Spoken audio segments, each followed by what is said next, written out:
Olá pessoal, tudo bem com vocês? Eu sou o pastor Fabiano Pires, sejam bem-vindos a mais um vídeo aqui no Instituto Fabiano Pires, na nossa série de estudos sobre os Salmos. E agora nós vamos ver algumas informações sobre o Salmo de número 8, que diz assim, de acordo com o texto da Bíblia NVI: Senhor, Senhor nosso, como é majestoso o teu nome em toda a terra, tu cuja glória é cantada nos céus. Dos lábios das crianças e dos recém-nascidos firmaste o teu nome com fortaleza, por causa dos teus adversários, para silenciar o inimigo que busca vingança. Quando contemplo os teus céus, obra das tuas mãos, e a lua e as estrelas que ali firmaste, pergunto: que é o homem para que com ele te importes, e o filho do homem para que com ele te preocupes? Tu o fizeste um pouco menor do que os seres celestiais, e o coroaste de glória e de honra. Tu o fizeste dominar sobre as obras das tuas mãos, sob os seus pés tudo puseste.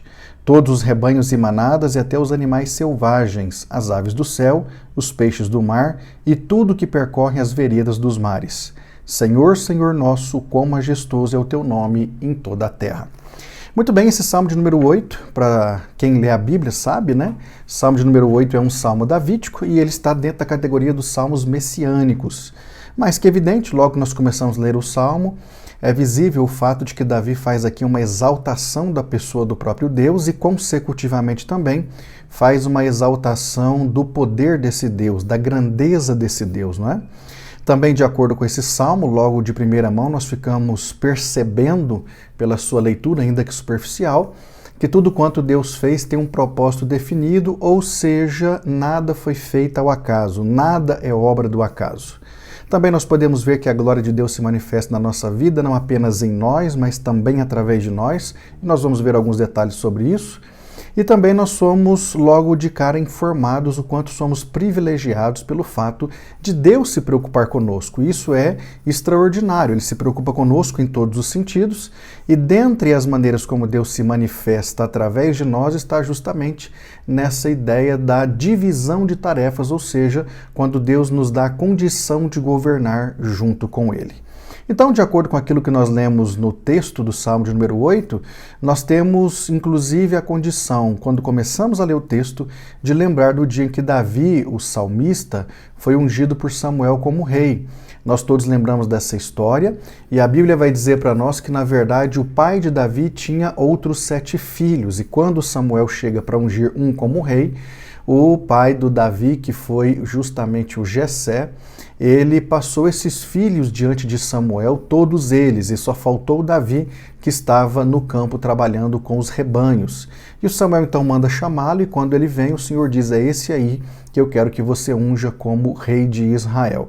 É muito possivelmente, é claro, pelo que a gente entende pelos textos bíblicos, que talvez os irmãos de Davi tivessem muito mais predicados do que ele para aquele momento, mas na verdade, segundo o próprio texto afirma, o Senhor não faz escolhas mediante aquilo que está, por exemplo, como fatores determinantes para os homens fazerem escolhas, porque nós olhamos muito o exterior, mas a Bíblia diz que o Senhor olha para o interior.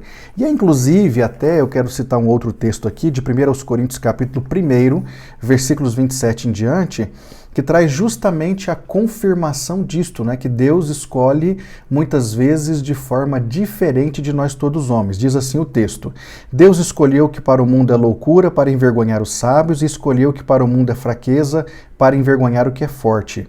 Ele escolheu o que para o mundo é insignificante, desprezado e o que nada é, para reduzir a nada o que é, a fim de que ninguém se vanglorie diante dele.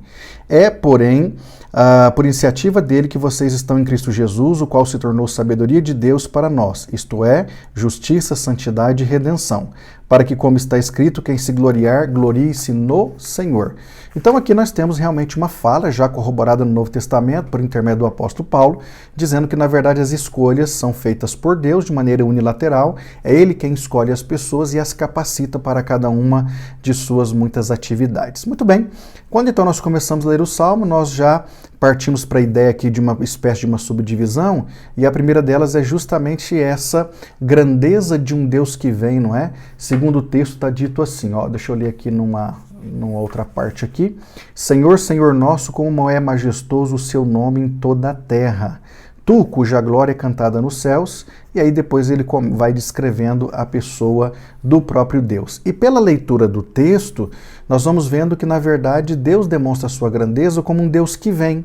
Inclusive, de acordo com alguns textos de livros, normalmente os grandes senhores de homens, que se consideram de fato muito grandes, eles sempre vão, não é? E na verdade, segundo o texto, o Senhor vem até nós. Por exemplo, no primeiro momento, o Senhor veio até nós no Éden. Depois que o homem fora criado e caiu no pecado, o Senhor Deus vem para resgatar esse homem. Depois nós temos Deus vindo mais uma vez através de Cristo até nós homens, quando ele foi literalmente colocado ali naquela cruz no Calvário. Então, uma vez mais, o Senhor vem para nos resgatar. E nós temos ainda um terceiro momento, quando o Senhor voltar para buscar a sua igreja e, consecutivamente, dar-se-á, então, o cumprimento de uma série de promessas, ou, por que não dizer, de profecias, e a partir daí nós, então, reinaremos com ele. Então, mais uma vez, ele vem para nos encontrar.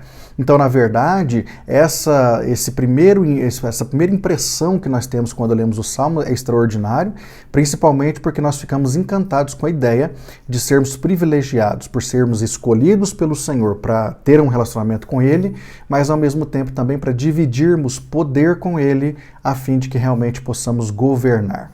Depois, logo em seguida, nós temos uma fala de Davi demonstrando que realmente tudo, absolutamente tudo, fora criado por Deus. Eu sei que há uma outra teoria, que é a teoria da evolução, que afirma de maneira categórica que nós somos obra do acaso por intermédio de um processo evolutivo de bilhões de anos. Mas, na verdade, eu queria que você entendesse que, inclusive, hoje há no nosso mundo uma teoria chamada de teoria do design inteligente, que afirma que, na verdade, as coisas que estão criadas são tão perfeitas e complexas que é impossível que não haja realmente uma mente criativa por trás de tudo isso. Portanto, tudo que existe, na verdade, passou a existir dessa maneira e não por um processo evolutivo.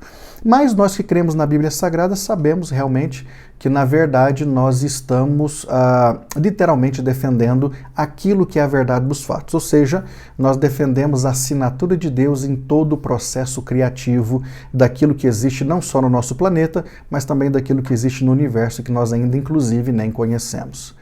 Partindo então para frente, lendo mais um pouquinho dos Salmos, nós temos, na verdade, Davi louvando ao Senhor, principalmente demonstrando, né, que as crianças louvam o Senhor, os adultos louvam o Senhor consequentemente, a terra e tudo que fora criado para colocar na terra louva ao Senhor, mas consecutivamente o universo inteiro se rende em louvor a Deus, porque na verdade aqui Davi está exaltando esse poder grandioso do Senhor das nossas vidas, que inclusive é o Criador de tudo aquilo que nós conhecemos e, por que não dizer, até daquilo que nós não conhecemos, como eu disse agora há pouco, que está aí no universo, que na verdade é composto aí de trilhões de estrelas, com bilhões de galáxias, e a gente não sabe realmente tudo que fora criado.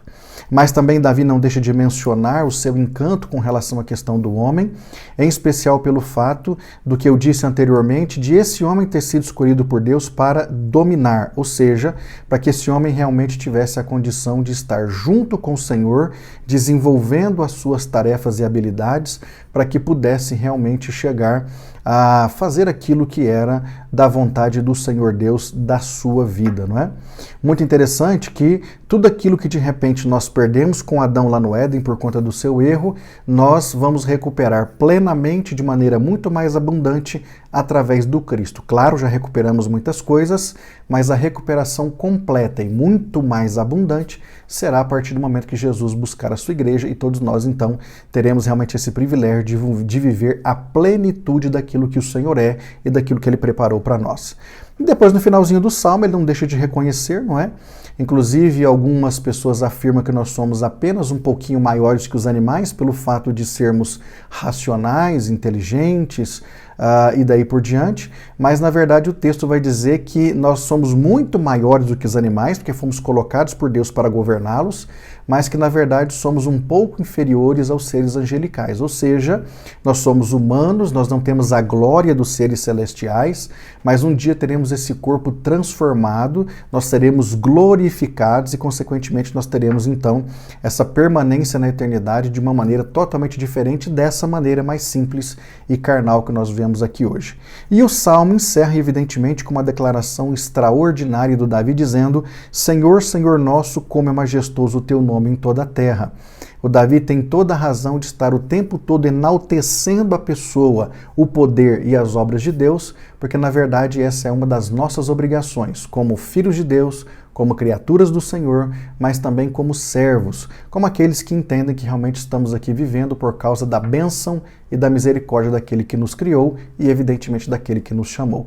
Que todos nós possamos fazer como Davi, colocando a nossa vida inteiramente à disposição de exaltar esse Deus tão maravilhoso que nós servimos. Pensa nisso e até o estudo do Salmo de número 9.